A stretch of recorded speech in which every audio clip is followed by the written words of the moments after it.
This is called abrasibility, and basically what you'll do is you'll go ahead and undo that Velcro. You'll slip your foot onto the inside just like this, and then you will strap this onto your foot.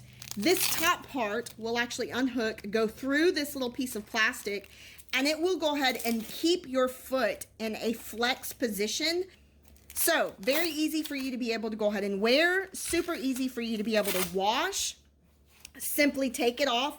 Make sure that all of the Velcro straps are tied together or pushed together like so, and then hand wash it. It also has a little bit of a piece of rubber here so that if you're walking, it does provide you with that traction.